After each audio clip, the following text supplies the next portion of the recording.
If I could have any superpower in the whole world, most would choose super strength, intelligence, something to attract girls. Don't get me wrong, those things I wouldn't mind. But sometimes I wonder if they really help my bottom line. Telekinesis, truly needless. Clairvoyance, more of an annoyance. Telepathic ends most times tragic. Pyromancy is really just fancy. My friend says goodnight and is out in 2 minutes, no more. I've got coworkers who fall asleep the moment they set foot indoors. My dad sits down to watch a movie and I have to shake him awake because all I hear is snore. But when I lay down, a clock ticks. Leaky pipe needs a fix. The crescent moon's finger sticks through my window and nudges my bed. I'm swimming through my thoughts as I'm stuck in my head. I'm so frustrated, I beat every sheet that won't induce sleep. I stretch them, I squish them, I move them all around. My bed treats me like chewing gum and a fourth grader smacking open mouth. If I could choose something to have for my whole lifespan, I would take the ability to fall asleep on command.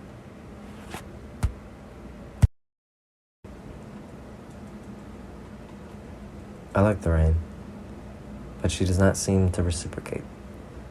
Sometimes when I swim through city streets, it feels like I'm on a pity date.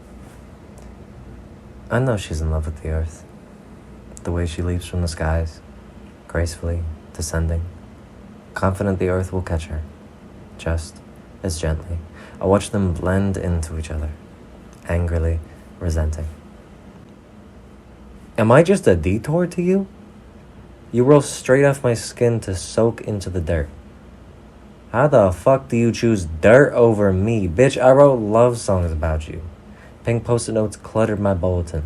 Love used to flow so freely. Now I think it's better I hold it in. But every rainy day, you'll see me looking out the window still. She can beat me or treat me neatly. Anything she will. No matter how much she puts me through, you'll still catch me elbows on the windowsill.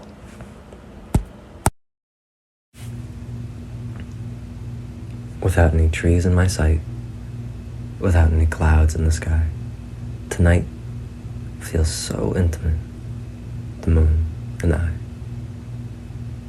You show your pretty gray bruises so confidently. You make my darkest times a little bit brighter. Your silence makes you seem so wise, but you could easily be as dumb as a rock. Your wardrobe is so mysterious. People try to track it, but to me it feels spontaneous. Some people love the stars, but I favor the miscellaneous. I can see you put so much effort in how you look, but baby, I think you look good in everything. I see a crescent moon and smile back. It's simultaneous. Suddenly I wake up. The sun bleeds through my eyelids, poking me for attention, so unlike the moon. I was so comfortable I fell asleep in front of you. I look in the mirror and see the bags in my face are a little less gray. A simple reminder of you, snuggling soundly right next to my eyes, all day. Drowning in the moon. A gross pale light sharpens my pupils. I'm not sure if I'll die from lack of either oxygen or heat first. The suffocating evil doctrine of fear hurts me to the deepest, densest bone in my body. Paralyzed by fear, frozen joints, everlasting doom. You've been here before. You've built a home in the moon. You invite me in. You make me soup. Warmth feels so foreign as the truth you spew, the truth I'm not used to. You pull me in so fiercely. You're so warm it shocks me. You hug a long dark coffin and try your best to hide your smile in my chest. But against all efforts, an edge peeks out, and at that sight, I can rest.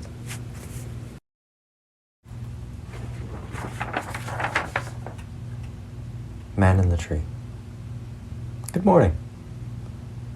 I wonder if the sky or the ground is more beautiful from up there. I wonder if you have sap and bits of bark on your hand, and if you care. I wonder if I look like an ant. I wonder what species I am from up there. I wonder what you're looking for.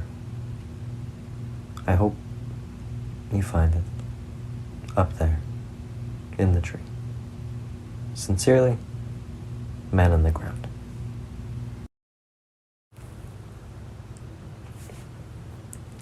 The beads in her hair sound like rain as she walks the room.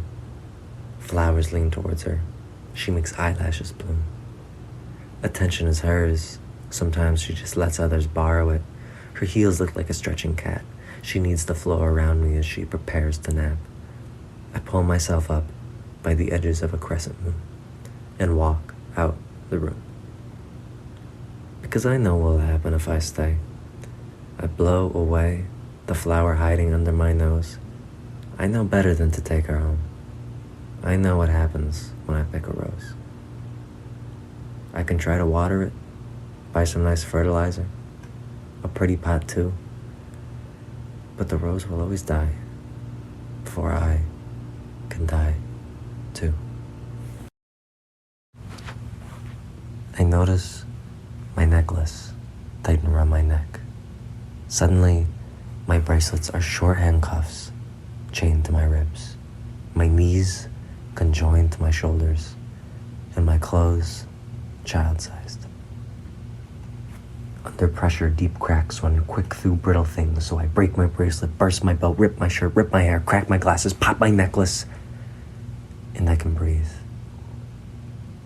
I just hope I never notice how tight my skin wraps me. My full weight leans on a thin railing. My body's limp and tired, kicking rocks off the edge, watching what I'll soon be trailing. I watch its perfect path. I prepare to trace its trail with my whole figure. Let's see, heads or tails. From up here, mountain peaks point at me and laugh, the same way everyone else does. A crowd forms of people I hate. When I hit the ground, I hope I splatter and stain all your clothes. Because if I do, then the joke's on you.